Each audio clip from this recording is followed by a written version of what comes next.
Red button पर हाथ दब चुका है या जंगी बटन पर हाथ लग चुका है तो कहना गलत नहीं होगा। इतनी हिम्मत है तो मुझे मार के दिखा।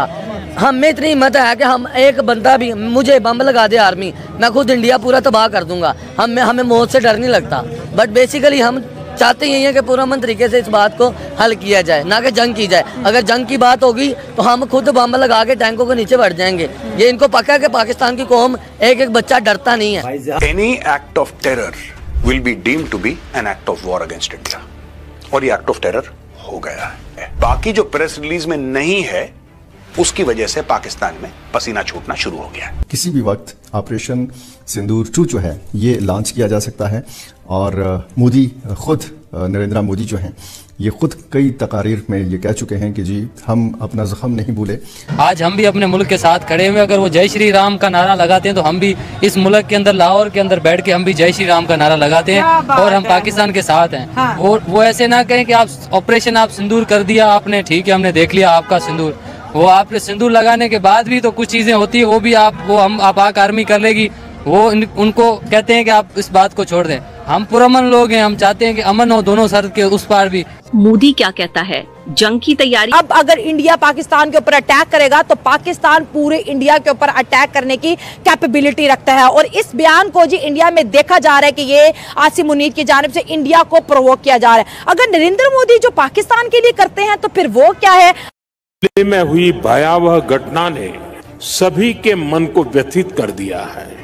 इसके पीछे के षड्यंत्रकारियों को बख्शा नहीं जाएगा। क्या कहा मोदी तुमने, नक्शा बदल देंगे? नहीं, नक्शा तो बदला जा चुका है, फिर से बदला जाएगा। लेकिन अभी मोदी जी ने ऐसा कुछ भी बातें नहीं कहा कि पाकिस्तान पैनिक हो। लेकिन पाकिस्तान के लोग पैनिक हो चुके हैं। भाई क्यों पैनिक हो रहे हो तुम लोग? अभी तुम्हारा नाम भी नहीं लिया गया है। अभी तो मोदी जी यही बोले हैं कि जो भी इसमें शामिल है उनको छोड़ा नहीं जाएगा, उनको बख्शा नहीं जाएगा। देखिए उधर इंडिया बैठ के तरह तरह के इल्जाम हमारे पाकिस्तानियों पे लगा रहा है कि पाकिस्तानी की हरकतें नहीं ठीक, पाकिस्तानी के रस्म रिवाज नहीं ठीक, पाकिस्तानी ये कुछ भी हो जाए, अगर हमारे पाकिस्तान का एक कबूतर तक दूसरे ममालिक चला जाए वो कहते हैं कि पाकिस्तान का ही आया, चुगली करने आया होगा इनका कबूतर भी। पाकिस्तान इस वक्त पीस चाहता है, पाकिस्तान को प्रोवोक ना किया जाए। मतलब जितना भी नरेंद्र मोदी ने पाकिस्तान को लेकर स्टेटमेंट दी वो डायरेक्टली और इनडायरेक्टली पाकिस्तान को प्रोवोक करने वाली थी। आखिर क्या वजह है कि ये लोग बार बार जलील होने के बाद भी जब पाक अफवाज ने दुनिया भर में अपना नाम बनाया उनको शिकस्त दी? कौन सा नाम, कौन सा शिकस्त? वो इशारेबाजी वाला या फिर आसिम मुनीर के जो मेडल पहनाया गया वो वाला? कौन सी बात करते हो आप लोग? खामखा आप लोग जंगी जीत मनाए जा रहे हो। अगर आप लोग जीते हो, आप लोग इतना मजबूत हो तो फिर अंदर से फट क्यों रही है? लेकिन ये बाज नहीं आ रहे हैं और अपनी कार्रवाइयां तेज से तेज किए जा रहे हैं। देखिए बात यही है कि भारत को आपने देखे मार का हक बुनियानुन मरसूस, मार का हक और बुनियानुन मरसूस में पाकिस्तान ने क्या किया? पाकिस्तान ने अपनी हार्ड पावर को बहुत वाइजली प्रोजेक्ट किया इंडिया के खिलाफ, और फिर पूरी दुनिया में पाकिस्तान जो है आपने देखा मार का हक बुनियानुन मरसूस के फौरन बाद पाकिस्तान की जो डिप्लोमेटिक रिलेशंस पूरी दुनिया के साथ बेहतरीन हो गए।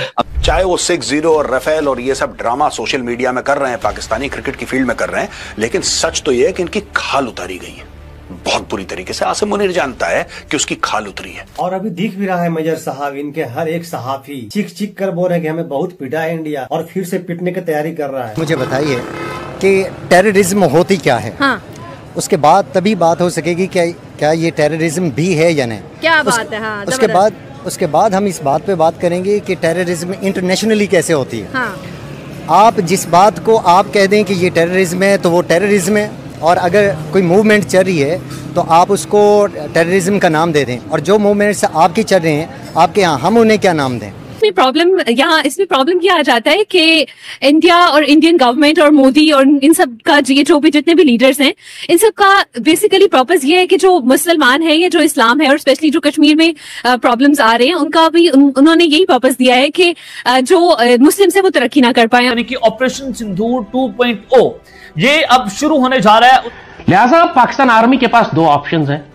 एक ऑप्शन यह है कि आप इंतजार करें दुश्मन के पहले हमले का, और अब की दफा दुश्मन बहुत वसी पैमाने पर, बहुत शदीद पैमाने पर हमला करेगा और हमें बहुत ज्यादा नुकसान पहुंचाएगा। पाकिस्तानियों की फितरत है, ये पैर पकड़ लेते हैं फट से, थोड़ा सा प्रेशर आया पैर पकड़ लेते हैं माई बाप। तो दोस्तों, इससे पाकिस्तान को हिम्मत मिलती है कि भारत के अंदर कुछ भी करो, अमेरिका संभाल लेगा, क्योंकि अमेरिका को तुम्हारी जरूरत अफगानिस्तान के अंदर। इंडिया की जो फौज है वो ये पैगाम दे रही है कि हम अभी रुके नहीं, हम थमे नहीं, हम दोबारा से आएंगे, पाकिस्तान तुम रेडी रहो। इंडिया हमेशा ऐसे ही खेलता है, क्राइसिस को यूज करता है। 2019 में भी उन्होंने ये किया था, अब भी वैसा करें। क्यों कि इंडिया की, बीजेपी की, आरएसएस की आइडियोलॉजी यही है कि थर्ड पार्टी इन्वॉल्वमेंट नहीं होगी। अंगद कह रहे हैं ऑपरेशन सिंदूर 2.0 लोडिंग, लो जी एका लोवर, यही हम बात कर रहे थे, तैयार हो जाती, दुनिया को तैयार हो जाना चाहिए।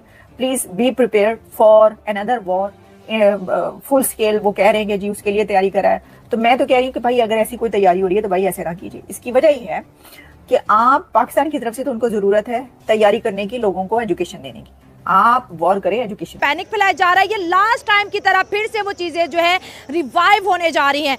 पाकिस्तान एक्चुअली ना डर जाता है, ठीक है। अगर इंसान मतलब जैसे हमारा पाकिस्तान है, सब मिलकर तिजारत करें, ठीक है ना, तो हम कुछ भी कर सकते हैं। बट ये पाकिस्तान ऐसा है कि फॉर एग्जाम्पल इनके साथ गलत हो रहा है ना, कोई आवाज नहीं उठाएगा। अगर एक आवाज उठेगी ना तो भी काफी आवाज उठ सकती है, सबसे डरता है। इसमें सबसे खतरनाक बात यह है कि इस धमाके के बाद, जैसा कि यूजुअली होता है, इंडियन मीडिया ने फौरन इल्जाम पाकिस्तान पर लगाना शुरू कर दिया है। ये एक दहशतगर्दी का वाकया लगता है, लेकिन इसका इल्जाम बगैर सबूत के, जैसे पहलगाम में हुआ था, वैसे ही अब दोबारा पाकिस्तान पर इल्जाम लगाना शुरू कर दिया है। हमने अगर अटैक करवाने होते तो हम उनके शहर मुंबई में करवाते हैं, और ये जितनी भी पाकिस्तान में दहशतगर्दी हो रही है ना, ये सब इंडिया करवा रहा है। लिहाजा हमें अब इस चीज को समझना चाहिए। ये अब वो कई घंटों के बाद हालात आ चुके हैं कि भारत, बल्कि उसी वक्त जब से हुआ था उसी वक्त से इंडियन मीडिया ने ये कहना शुरू किया कि ये पाकिस्तान का इसके अंदर हाथ है, यानी ये कि उसको जोड़ा जा रहा है पाकिस्तान से। कैसे?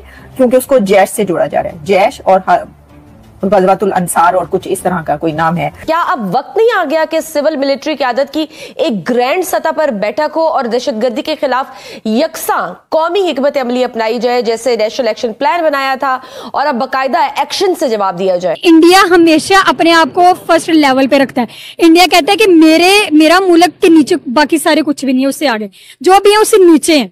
और पाकिस्तान तो बड़ी भी हद तक उसे बहुत ही डाउन लेवल पे इंडिया की नजर में।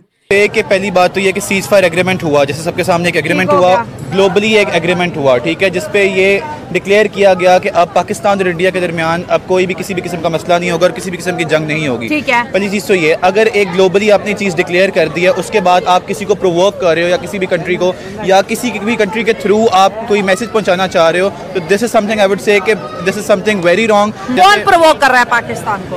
ऑब्वियसली इंडिया ही कर रहा है, इसके अलावा तो कोई भी प्रोवोक नहीं कर रहा। क्या उन्होंने प्रोवोक? लाइक जैसे ऑपरेशन सिंदूर का उन्होंने नाम दे दिया उस चीज को, ठीक है, जो पहले इंसिडेंट पाकिस्तान की तरफ से हुआ था, उसमें पाकिस्तान ने उस चीज को बहुत कंडेम किया था कि जो भी सारा कुछ हुआ है वो चीजें गलत हुई है। पहलगाम को हमने कंडेम किया था एग्जैक्टली, लेकिन उस चीज को जो पाकिस्तान के ऊपर जुल्म किया गया उसको एक तरह से अपनी फतह डिक्लेयर कर दिया गया और ये कहा गया कि ये एक जवाबन हमने अटैक किया है, जो कि बहुत गलत बात है। ये मैं एक चीज़ कहूँगा कि प्रोवोक हमेशा से किया जाता है पाकिस्तान को, और अगर पाकिस्तानी उस प्रोवोकेशन में आके रिएक्ट कर दें तो फिर हमें बुरा भला कहा जाता है कि हम लोग लाइक कुछ स्टार्ट कर रहे हैं या हम लोग कुछ इनिशिएट कर रहे हैं, लेकिन हमेशा से प्रोवोक हमें दूसरी साइड से किया जाता है। हमारा से जो वो बात कर रहे हैं ऑपरेशन सिंदूर 2.0 अभी जारी है, मतलब कि ये भी कहा जाता है कि इस साल के अंदर अंदर इंडिया फिर से कुछ बहुत बड़ा प्लान करने वाला है पाकिस्तान को लेकर। अभी नरेंद्र मोदी ने रिसेंटली अपने एक बयान में कहा था, कोई रोटी से रिलेटेड उनका बयान था कि पता नहीं पाकिस्तान आराम से रोटी खाओ वरना गोली तो है ही है। बिल्कुल इस तरह का, तो ये सब कुछ प्रोवोकेशन में ही आता है। ऑब्वियसली ये कोई